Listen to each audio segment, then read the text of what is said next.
On today's Two on Your Side Town Hall, broadband internet service. A lot of families don't have access and it's awfully expensive for everybody else.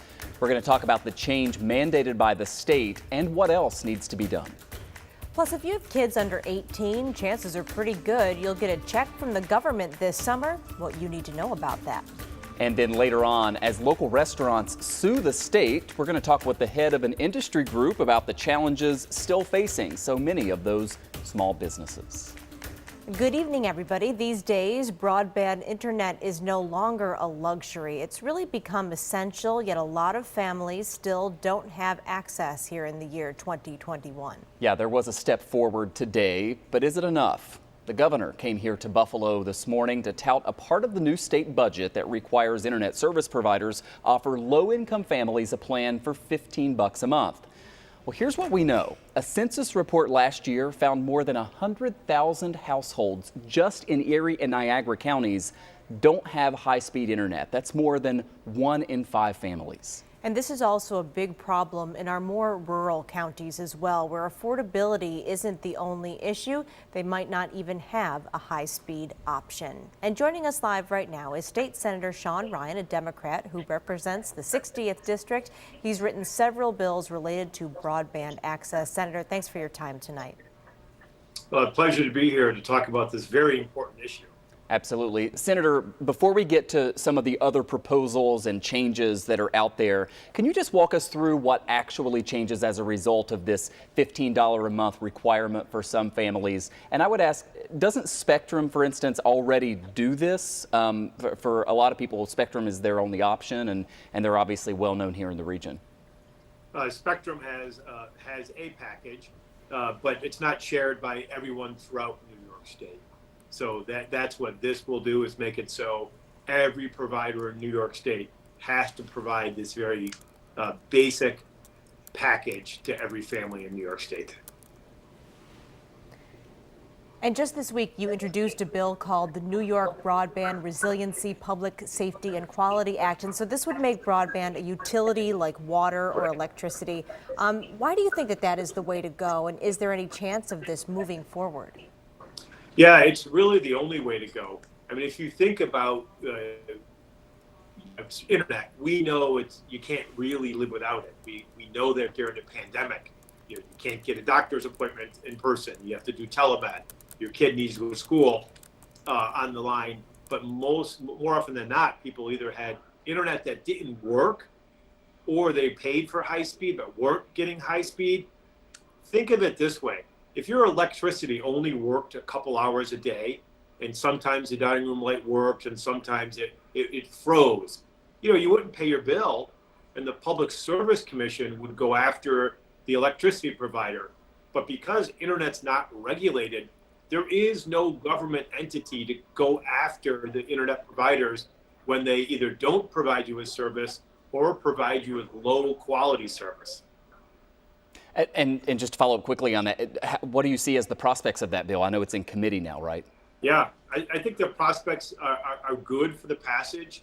We've always relied on the federal government to regulate things like this, but the federal government has been sort of stuck in quicksand for the last 20 years. So now it falls to the state to do these regulatory things. If I could return to the announcement today of my mapping bill getting put into the budget. We don't even know in New York State who has internet and who doesn't. You gave that number about Erie County, but that number goes up and down because some of that is just, can you possibly have it at your house? But it doesn't look at the quality of the service or if you could afford the service. So in order to move forward, we need to know on a granular basis, block by block, street by street, house by house, who has internet and who doesn't. And right now there is federal money available to upgrade internet services. But in order to avail yourself to that money, you have to talk about your problem and what will be fixed. And we don't have the data in New York State to even do that. So the step one is really getting the comprehensive map done and have it done by the Public Service Commission as a first step towards more formally regulating internet in New York State. Yeah, I guess you can't really fix a problem until you fully understand the problem, right? Even for people who do have access to broadband, I think we can all agree there is not a lot of competition, right? And that can really drive up prices. I think about people in the city of Buffalo, for instance.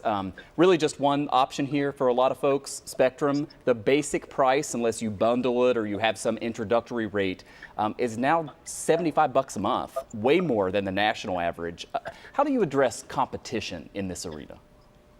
This is what you do when you give someone a monopoly to provide the only internet in the city of Buffalo. You regulate them. You tell them what they can charge. National Grid or National Fuel tomorrow can't raise your electric bill or your gas bill 50% because they have to go through the Public Service Commission because they're a regulated utility. The big lie with the internet providers is they said, if you don't regulate us and get out of the way as government, we're going to give you a competitive system. But it looks like the free market did not yield a system that was competitive. It led to an unregulated monopoly that's forcing our consumers to pay a really high price for a very low quality service. Yeah, I want to talk more about that because we all know certainly there's internet and then there's good internet. And what can you really do to make sure, that providers are going to deliver internet speeds that people can actually use if they need to use them for remote schooling and virtual medical appointments like the governor mentioned this morning? Right now, the internet speed is just an advertising myth. 85, or I get 15 or 100. It's almost like the noise meter at the Sabres game. Someone just moving that switch back and forth. So you could pay for this, quote, enhanced internet service, but there's no guarantee you're going to get it. And if you don't get it, it's up to you, Kate, as the consumer to somehow go fight a major cable company. But once again, if you think of the electricity example, I got a 220 line coming to my house. Well, 220 means 220. And if, in fact, one day the electricity stops working, it's not my fight to go against the electric company. The state and its Public Service Commission stands in my shoes. And that's what we need to start doing with internet.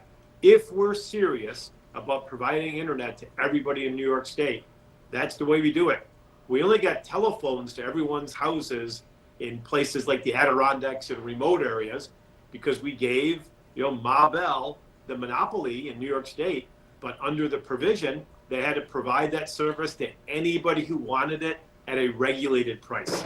So we know how to do it. We just need to go do it.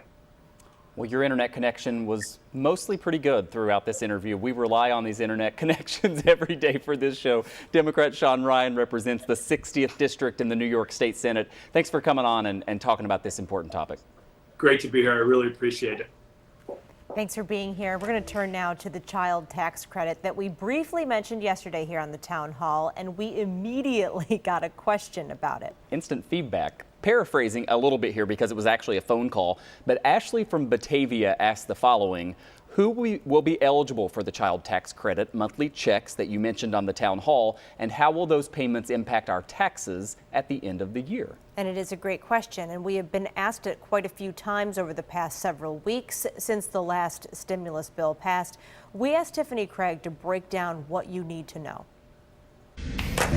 July. That's when the IRS confirms that the child tax credit payments will start going out to eligible families. Here's how it breaks down. For children under the age of 6, it's $3,600 a year, which comes out to $300 a month.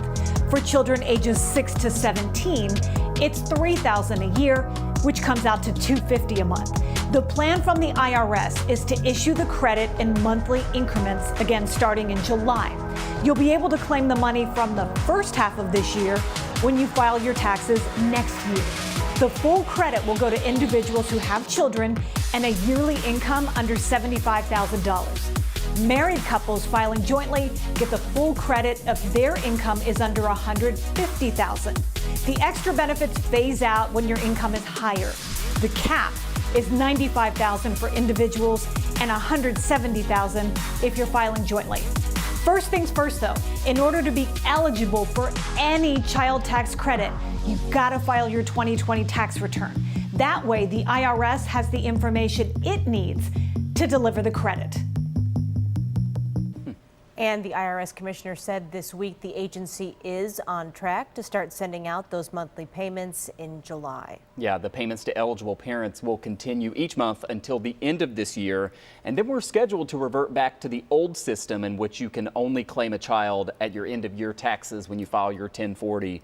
The dollar amount would also go back down to what it was before the latest COVID relief bill. With that said, there is a push in Congress to make this monthly check system permanent, but we will have to wait and see on that. Stay tuned, everybody.